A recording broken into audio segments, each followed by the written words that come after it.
Hey, Ross Dellenger, Yahoo Sports, as busy as anyone is and can be when it comes to all the crazy in college football. Ross, thanks for your time. Appreciate it. So what's the deal with the mediation, and what does this actually mean, you think, with the ACC and Florida State? Well, don't look too much into it. There's the judge in the case going on in the state of Florida, because there are obviously two separate lawsuits going on between Florida State and the ACC, one in North Carolina, the ACC's home, and one in Florida. In the Florida lawsuit, back in April, the judge that is presiding over that suit basically ordered the two parties, the ACC and FSU, to mediate. I think gave them a deadline, I believe like 4 months, 3 or 4 months. They needed to at least attempt to mediate to try to resolve the issue. And they are scheduled to do that next week, I think a week or two before the deadline arrives. And mediation, is not there's no guarantee in mediation that you'll reach a settlement or any kind of resolution. There'll be a neutral mediator who both sides have chosen, and that mediator is not a judge or even an arbitrator. They won't decide the case or outcome. They'll just encourage each side to work toward a resolution. So I wouldn't read too much into it. Just 3 weeks ago, we heard Jim Phillips say pretty strongly that he has no interest in settling, and that they will fight and continue to fight Florida State.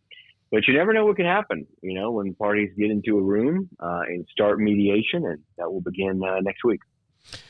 Ross, do you think that you mentioned something at the end of the article of that, they have ESPN and the ACC are having talks about the television deal, which ESPN can opt out of in February if they so choose. But if they, say, got more money out of ESPN, if ESPN decided, look, we're going to eventually have to pay for FSU and Clemson anyway, if they go to a different league, we might as well try to head this off of the pass and give more money to the ACC. Is there a chance, I think Clemson would be amenable to staying, is there a chance Florida State would stay? Yeah, I don't know. They certainly have Florida State has publicly approached this a little differently than Clemson, right? And some others. They've been, if you listen to their board members and even the school president at board meetings, you'll hear officials that do not want to be in the ACC. So I'm not sure if they agree to some, if there is a increase in the value of the contract, and say Florida State and Clemson get a bigger share, which, by the way, would mean other schools' shares would not be as big, and the other schools would have to agree to that, which is hard to see happening. But if that were to happen, you never know. It's possible, but there's probably a long way before that happens. I'm not exactly sure why ESPN would increase the value of the deal, especially when ESPN has just given the ACC $600 million in additional shares for the expansion of the three teams, Stanford, Cal, and SMU. Of course, the ACC is doing with those shares something a little different than just giving them to those three schools. Stanford is taking a partial share, Cal is taking a partial share, and SMU is taking no share for 9 years. And that money, leftover money, is going into a success initiative pool that can awards teams based on football success, and could award some pretty big money. As much as $20 to $25 million if you go all the way and compete or win the national championship in football. So pretty significant money there. So already you would think that might be an enticement for the Florida States and Clemson's to stay. But then again, when you listen to them, specifically Florida State, it sure sounds like they've made up their mind. The problem is there may be an issue of where they go if they do get out.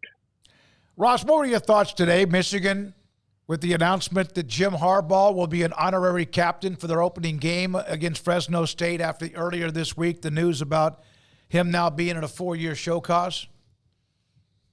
Yeah, it's quite interesting that Michigan would decide to bring back Jim Harbaugh. It would be a normal, circumstance. I think it would be fairly normal and kind of understandable for a school to bring back a coach who led them to a national championship a year after he left and went to the NFL. However, this is not an ordinary circumstance, obviously, because Jim Harbaugh was just, as you mentioned, was just hammered with a 4-year show cause and a full season of suspension if he ever returns to college football. And that's not even the sign stealing case. That is a separate case of the recruiting COVID dead period, the violations that occurred there. So, it is things like this that probably get folks around college athletics that aren't wearing maize and blue pretty fired up, including those in Indianapolis, the NCAA headquarters. I'm sure they're not too pleased. Ross, we're getting close to the actual season, which I don't know if there might be anybody more excited about that than you, since you've recorded on so much legalese over the last 8 months since the season ended. Is there a team out there that you've seen or heard some things about that you think people are sleeping on? Well, I don't know if people are sleeping on these teams, but certainly they're not, highly ranked or anything. And one comes to mind is Virginia Tech. They bring back a lot of people that had great transfer portal season, and then you look at some others that like Iowa, ranked 25th in the country. They have a new offensive coordinator. They return a lot. Their defense is going to be good. Cade McNamara at quarterback returns. With Tim Lester of offensive coordinator, they're supposed to be a little more open. It'll be interesting to see that happen. In the Big 12, I think you look at a couple of teams like in Arizona, quarterback's back, incredible electric player, new coach, but he really Brennan really preserved a lot of that team that we saw win a lot of games last year. So that should be interesting. Their first year, obviously, in the Big 12. And Kansas, right? Where they can keep the quarterback, Daniels, quarterback, healthy. You would think they can maybe do a little damage there. And then, a third team, I actually just got back from a visit to the West Virginia campus, and I think they're pretty excited about the team they have and the staff they have, and big opener against Penn State at home in West Virginia, and they got a chance to start things off on a good foot. So those stick out as some teams that maybe a lot of people aren't buzzing about, but that could contend for a playoff spot. When the discussion came about, and you were all over it throughout, was the settlement, the House versus the NCAA. There was the thought that could end up like eliminating lawsuits. That is not the case, is it? Well, it depends who you listen to. There certainly is. There are avenues for further legal issues, even with the House settlement. I think if you speak to those at the NCAA and those within college athletics, they'll acknowledge that look, this doesn't solve everything, and that's why they're back up here in D.C. In fact, a few of them, I think, are coming in next week to meet on Capitol Hill and try to encourage lawmakers to what they call codify the settlement Basically, it's kind of like a granting of rights by Congress to protect the NCAA from carrying out some of these settlement terms. So they still may need congressional intervention to really completely avoid further legal entanglements.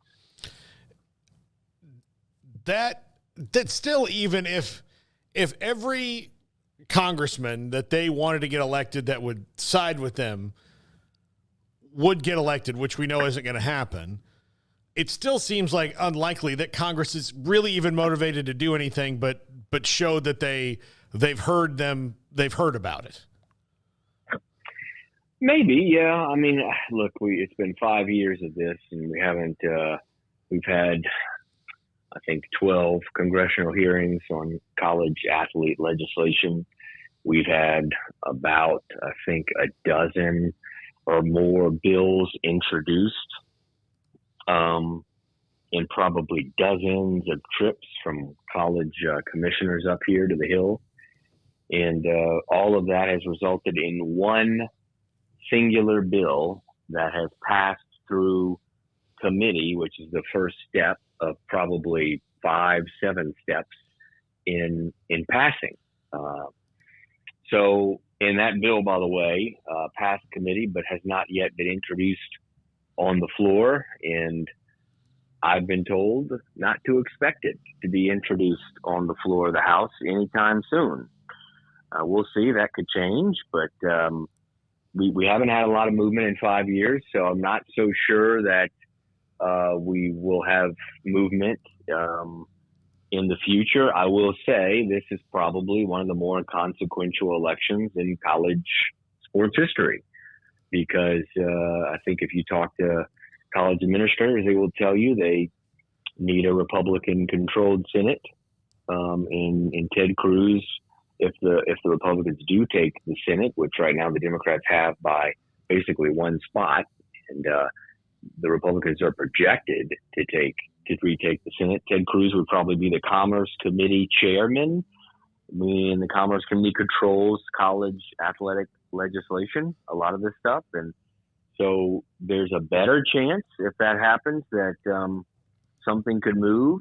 But again, in the past, we haven't seen a whole lot of that, even with a Republican House, and even years ago with the Republican White House. Ross, did you see any of the back and forth today with Deion and a couple of reporters at the press conference?